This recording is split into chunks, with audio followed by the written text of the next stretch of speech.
అంటే ఇప్పుడు present software రంగంలో లే ఆఫ్స్ ఎక్కువ జరుగుతున్నాయి, ఏఐ టేక్ ఓవర్ చేసిందని ఒక అంటున్నారు సార్. అది అందులో నిజం ఉందా సార్? డెఫినెట్గా. హ్మ్. ఇంతకుముందు సాఫ్ట్వేర్ వాళ్ళు వెళ్ళి వేరే జాబ్స్ని ఎలిమినేట్ చేసేవాళ్ళంట. ఇప్పుడు అకౌంటింగ్, రిక్రూటింగ్, హెచ్ఆర్, ఓకే. లేదంటే ఇన్వెంటరీని మాన్యువల్ వర్క్ చేసేది సిస్టమ్స్ వచ్చేసరికి ఆ జాబ్స్ వెళ్ళి వాళ్ళు బెటర్ జాబ్స్ చేయడం మొదలుపెట్టారు. హ్మ్. ఇప్పుడు సాఫ్ట్వేర్లో చేసే development, test, operations, program management ఇలాంటి జాబ్స్ ఏఐ వచ్చి it will reduce that work and these people are అంటే ఈ జాబ్స్లో ఉన్న వాళ్ళు they have to do better work. Okay. Regular development చేయడానికి ఉండదు. సో ఇంకా 1 or 2 years. అంటే 1 or 2 ఇయర్స్లో ఇంకా మ్యాన్ పవర్ అంటే టైప్స్ ఆఫ్ జాబ్స్ చేంజ్ అయిపోతుంది. అంటే ఇంకా స్కిల్స్ పెంచుకోవాలంటారు సార్ వాళ్ళు. డిఫరెంట్ క్యాపబిలిటీ ఉండాలి. ఇంతకుముందు డే బుక్, లెడ్జర్ బుక్లో రాసి రిపీటెడ్గా రాసేవాళ్ళు సిస్టంలో ఒకసారి ఎంటర్ చేస్తే అన్నీ ప్రిపేర్ అయిపోతాయి. సో ఆ పని పోయి వాళ్ళు సిస్టమ్ని ఎలా వాడాలన్న అలవాటు చేసుకున్నారు. అలా ఓకే. ఇప్పుడు సాఫ్ట్వేర్లో ఉన్న వాళ్ళు they have to adapt to AI. ఏఐలో చాలా జాబ్స్ వస్తాయి. ఓకే. సో మీరు సాఫ్ట్వేర్తో పాటు రీసెంట్గా ఎలక్ట్రికల్ బైక్ సంబంధించింది కూడా ఒకటి చేయబోతున్నారని తెలిసింది, అందులో సార్. అంటే mobility as a subscription service అని వి స్టార్టెడ్ దిస్ మాస్ అని. ఓకే. దీనిలో electric bike is one part of it. Okay. So దీనిలో అంటే it's much larger ecosystem మేము డెవలప్ చేస్తున్నది. సో దానిలో we design and build ground up electric bike అంటే big industry sir, అది కూడా సపరేట్గా. We're targeting to be very large ecosystem. అంటే ఒక 1 million to 25 million సబ్స్క్రైబర్స్తో we want to run this mobility system. Okay.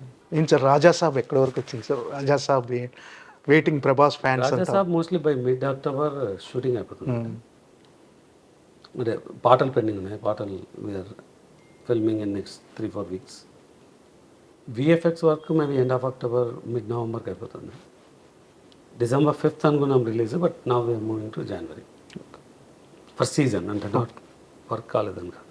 మొన్న టీజర్కి మంచి రెస్పాన్స్ వచ్చింది సార్. అంటే ఆ రోజు నుంచి మొత్తం అంటే వర్క్ క్వాలిటీ చాలా మంచి క్వాలిటీతో అవుట్పుట్ ఆ టీజర్ అయింటూ చూపించారు. గ్రాఫిక్స్ అనేవి కానీ విఎఫ్ఎక్స్ మీ సొంత కంపెనీ చేస్తుంది సార్ ఇప్పుడు? అది మిరా అయితే మొత్తం సార్.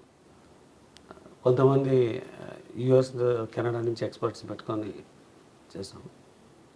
రాజాసాబ్లో కొన్ని పోర్షన్స్ అవుట్ సైడ్ స్టూడియోస్ చేసింది. దెన్ మా దగ్గర కూడా చాలా అంటే ఒక 70% మేము చేస్తే 30% బయటకు వెళ్ళింది. డిఫరెన్స్ ఏమంటే రాజాసాబ్ ఇస్ ఇది, Mirai is visual grandeur with super hero story. అది visual grandeur with lot of entertainment with super star story. So ఏం సార్ ప్రభాస్ గారిని ఎలా కనిపించబోతున్నారు ఆ సినిమాలో? ఆయన క్యారెక్టరైజేషన్ అంటే జనాలంతా వెయిటింగ్, ప్రభాస్ ఫ్యాన్స్ కానీ ఆడియన్స్ కానీ.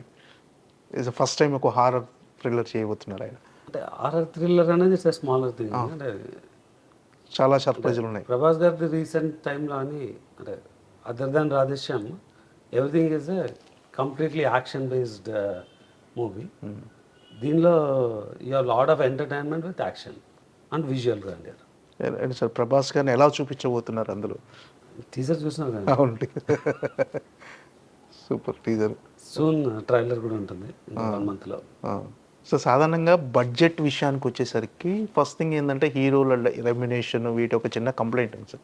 కానీ డిమాండ్ అండ్ సప్లై అంటే హీరోలకు ఆ మార్కెట్ ఉంటేనే ప్రొడ్యూసర్లు ఆ రెమ్యునేషన్ ఇస్తారనేది మీరు కూడా అదే ఫాలో అవుతుంటారా సార్? డెఫినెట్గా. లేకపోతే ఇప్పుడు ఒక్కొక్కసారి ఏమవుతుందంటే ఒక హీరో డేట్స్ తీసుకొని ఒక సినిమా మీది అండర్ ప్రొడక్షన్లో ఉంటుంది సార్. కానీ ఈలోపు ఆ హీరో 2 సినిమాలు 3 సినిమాలు వచ్చి ఆ సినిమాలు డిజాస్టర్ అవ్వడంతో దాని ఇంపాక్ట్ ఈ సినిమా మీద పడుతుంది. సో అప్పుడు ఆ మార్కెట్, ఆ బడ్జెట్, అప్పుడు ఆ క్యాలిక్యులేషన్స్ అనేవి మొదలవుతుంటాయి సార్. అంటే అదర్ వే కూడా అవ్వచ్చు కదా.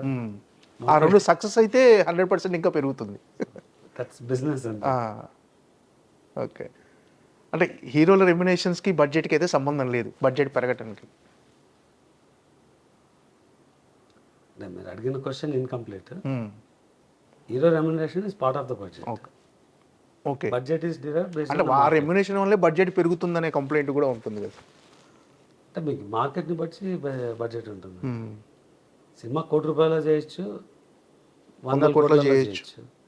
మీకు మార్కెట్ ఉందంటే 100 కోట్లు పెడతారు, మ్మ్. మార్కెట్ లేదంటే ₹1,00,00,000 చేస్తారు. మ్మ్. అదే డిఫరెన్స్ చిన్న సినిమాకు పెద్ద సినిమాకు. ఓకే, ఏంటి సార్ ఇప్పుడు మీరు అనుకున్నట్టుగా ఏదైతే చేశారో అప్లై చేస్తున్నారు సార్, ఇప్పుడు మీ ప్రొడక్షన్లో అప్లై చేసి చేస్తున్న ఫస్ట్ సినిమా మీరా అనుకోవచ్చా? ఆ మిస్టేక్స్ కట్ చేసి చాలా సినిమాల్లో అప్లై చేస్తున్నాను. ఫస్ట్ రిలీజ్ అవుతున్న మూవీ మిరాయి. మ్మ్. అంటే ఫర్దర్గా ప్రొడక్షన్ చేసే సినిమాలన్నింటిలో కూడా ఇలాంటి జాగ్రత్తలు తీసుకునే చేస్తారు. ఫర్దర్గా ఏం చేసినా జాగ్రత్తలు తీసుకోవాలి. అంటే ఒక కాంట్రాక్ట్ సైన్ చేయాలంటే చూసి సైన్ చేయాలి.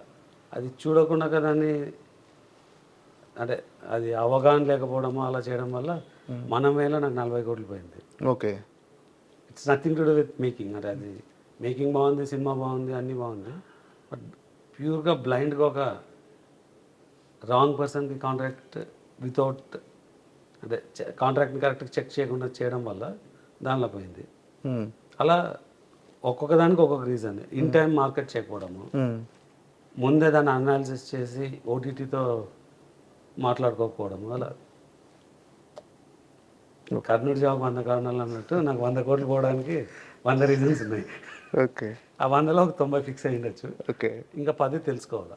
ఆ 100 కోట్లు రాజాసాబ్తో వస్తాయి సార్ మీకు. వచ్చేసారు. మీరు ఏదైతే అనుకున్నారో మీ పైన 3 డిజిట్స్ రాజాసాబ్ ద్వారా రావాలని కోరుకుంటున్నాను సార్. ఏంటి సార్ ఇంకేంటి, ఏ సినిమాలు జరుగుతున్నాయి, ఎప్పుడు 100వ సినిమా ఎప్పుడు రీచ్ అవుతారని అనుకుంటున్నారు సార్? అంటే ఇంతకుముందు అయితే 28, 29 అనుకున్నాను, మేబీ ఒక 2-3 ఇయర్స్ పెరుగుతుంది. అంటే మీరు అనుకున్న ఒక డ్రీమ్ ప్రాజెక్ట్ ఏమన్నా సార్, ఇలా ఈ సినిమా చేయాలి ఈ హీరోతో ఈ డైరెక్టర్తో అనుకో ఏమైనా పర్టికులర్గా అంటే నేను ఒక బెంచ్ మార్క్ అంటే ఏమైనా పెట్టుకున్నారా? బెంచ్మార్కే కదా, నేను చిరంజీవి గారితో సినిమా చేయాలనుకున్నాను, గుడ్ బ్యాడ్ రీజన్స్ అవ్వట్లేదు. అంటే మీరు చేయాలనుకున్నది ఆయన కూడా చాలా బట్ స్టోరీ సెట్ కాలేదు. అంటే ఆయన కూడా ఒకసారి స్టేజ్ మీద చెప్పారు సార్ మీతో సినిమా చేస్తాను మీ ప్రొడ్యూసర్. ఆయన చాలా ఓపెన్గా విన్నారు, బట్ అన్ఫార్చునేట్గా సెట్ అవ్వలేదు. అంటే సీక్వెన్స్ ఆఫ్ ఈవెంట్స్ నేను హరిశంకర్తో ఒక సినిమా పిచ్ చేశాను, అది ఇన్ టైం స్టోరీ కంప్లీట్ అవ్వలేదు, నెరేషన్ అవ్వలేదు. 2-3 నేను వేరే మూవీస్ పిచ్ చేశాను, బట్ అది అంటే కంప్లీట్గా సెట్ అయ్యి కాంబినేషన్ సెట్ అవ్వడం అని అవ్వలేదు ఓకే, ఆ స్టోరీకి. అంతలో ఆయన వేరే కమిట్మెంట్స్ ఉన్నాయి కాబట్టి జస్ట్ వెయిటింగ్. చాలామంది పెద్ద హీరోల దగ్గర మీ అడ్వాన్సులు కూడా ఉండుంటాయి కదా సార్, ఎవరితో ప్లాన్ చేయబోతున్నారు సినిమాని? ఇంకా అడ్వాన్స్కి సంబంధం లేదు, స్టోరీ అంటే అన్ని సెట్ అయితే సినిమా స్టార్ట్ అవుతుంది. వాళ్ళ పైప్ లైన్ మన ఇది చాలామంది హీరోస్ పర్సూ చేస్తున్నాం, కానీ సబ్జెక్టు కథ డైరెక్టర్ అడ్వాన్స్కి సంబంధం లేదు. ఒకసారి అడ్వాన్స్ లేకుండా సినిమా ముందుకు వెళ్తుంది, కొన్నిసార్లు అడ్వాన్స్ ఇచ్చింది మెనీ ఇయర్స్ అయినా అవ్వకపోవచ్చు. ఓకే, ఇది సార్ ఫైనల్గా మిరాయ్ సినిమా గురించి ఆడియన్స్ ఏం ఎక్స్పెక్ట్ చేసి రావాలి, వాళ్ళకి ఎలాంటి అనుభూతిని ఇవ్వబోతుంది? అంటే ఇప్పుడు వస్తున్న సినిమాలో ఎంటర్టైన్మెంట్ లేదా ఎక్స్పీరియన్స్, అదే ఎంటర్టైన్మెంటా లేదా ఎక్స్పీరియన్స్, ఒక కొత్త లోకం అంటే this is completely visual grander experience. మీకు రాజాసాబ్ చెప్పినప్పుడు entertainment and experience with star power, ఇక్కడ సూపర్ యోధా with extraordinary visual experience with good story. Okay sir, right, thank you, all the best. Surely, thank you. మీకు మిరాయి ద్వారా biggest block buster అందుకోవాలని మనస్ఫూర్తిగా కోరుకుంటున్నాను sir. Thank you so much sir. Thank you.